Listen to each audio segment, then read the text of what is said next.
Here's the managing general of the Toronto Blue Jays, Alex Anthopoulos. Double A, how are you? Doing all right. Would be a little better if we won, but it is what it is. Well, we'll get to that. I'm sure we will. Tell me about, I heard some disconcerting news on the broadcast today about the third baseman and the fact that Mr. Lawrie is reported now to be a month away. Can you update us, enlighten us? I haven't gotten that. I just actually got the injury report. He's taking batting practice. I just was actually reading it before I jumped on here. Okay. Felt good. I think they said he had some stiffness today, but he felt good after he warmed up. Took batting practice, did all of his drills, felt good. It's just a matter of now getting him in the games. And even after we get him in the games, we're going to need to get him quite a few at-bats. It's been a while now, obviously, since he's played. Right. So, I guess, if you start looking at the time for now, we're in the middle of April at this point.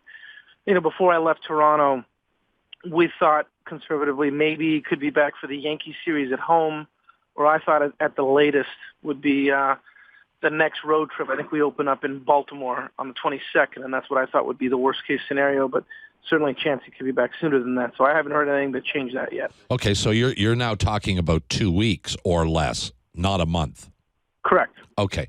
I got a little. I raised a Spockian eyebrow, as I think you would have too, had you heard that comment that Sure, yeah. of a month. So I wondered if there was a something negative if there that was had a month, happened. he wouldn't have been. He would have been completely shut down. He wouldn't be hitting and doing drills and all kinds of stuff. Good. So right. Again, unless all of a sudden tomorrow he wakes up and doesn't feel the same. But as of now, no one's told me that.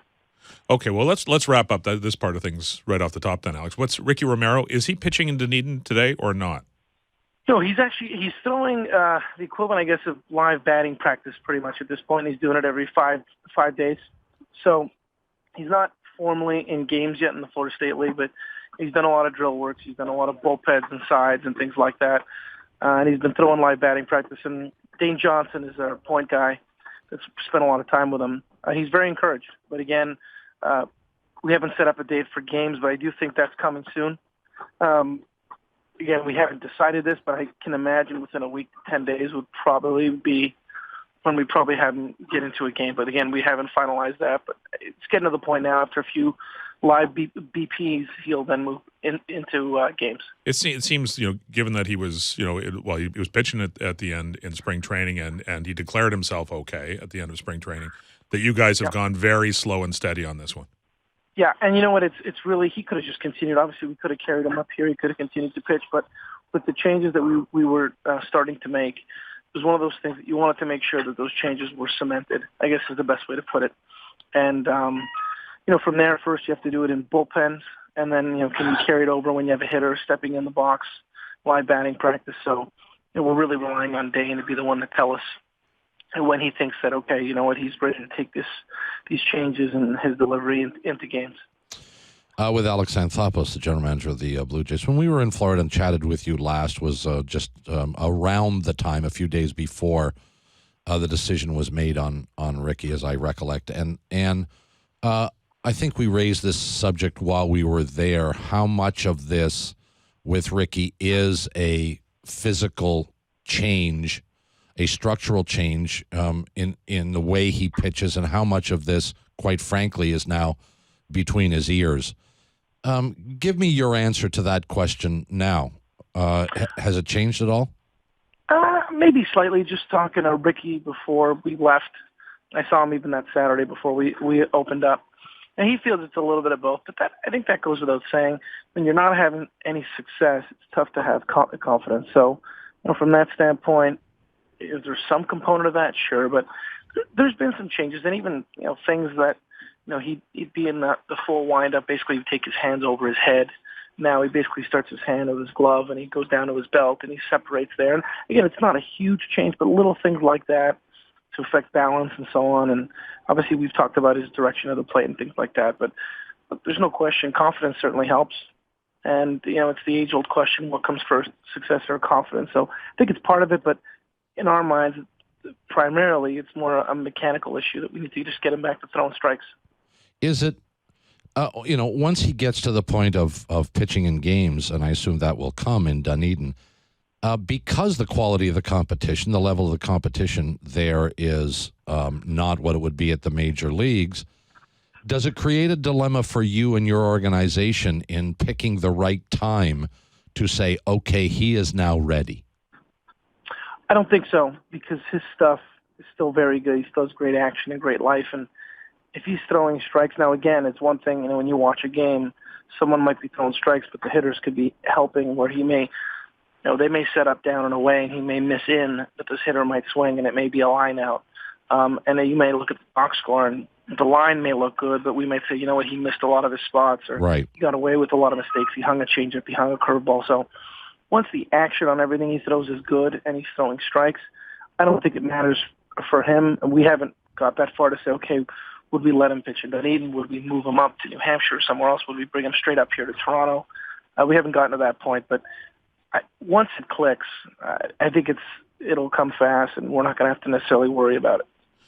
I guess we should talk about the season as it has begun, Alex. Yes, we should. There are a lot of people paying attention to the team this year, which means that there are a lot of people who are aggravated or depressed or angry about the first 6 games of the year.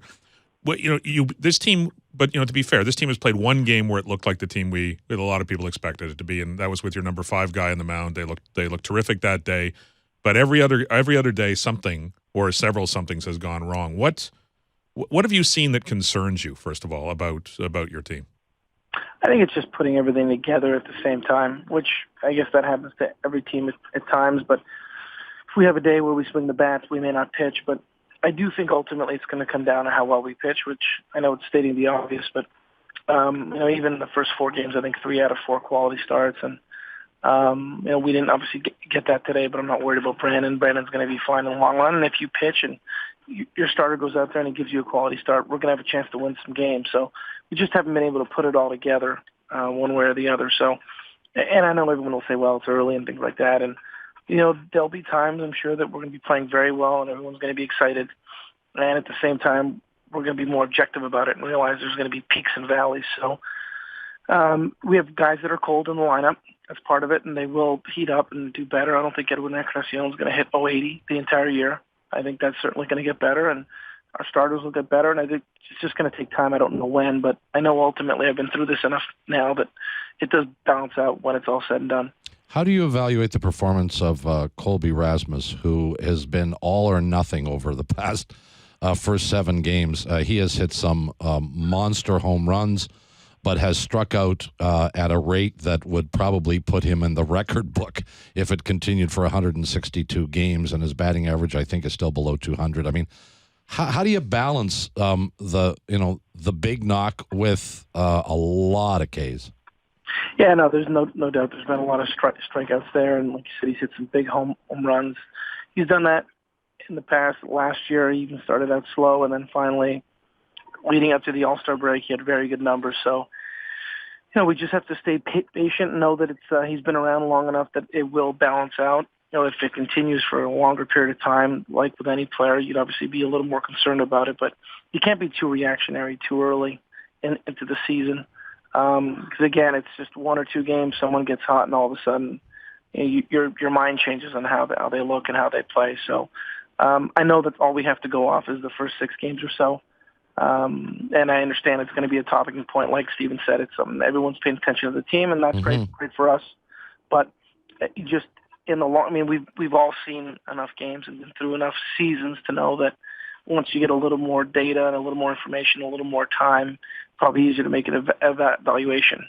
Well, defensively, Alex, and especially, obviously when Lawrie comes back, that'll settle things down in the infield, and you'll have a plus defender at third, and you have some options. But Bonifacio played back-to-back games. First game, he looked. He played a game where he looked like Roberto Alomar defensively and saved you a couple of runs and saved you a game. And then the next day came out and was god awful. What would it take for you to be able to take a deep breath and say, I'm okay with this guy playing second base for us, that he can make the plays necessary, that we can trust him? I think just like you said, the day before he saves the game, makes some great plays for us. I remember 2 years ago when this is the first season Encarnacion was playing first base. It was a game I think he made 3 errors at first base, and the immediate reaction was, I think everyone was calling for him to be released then too.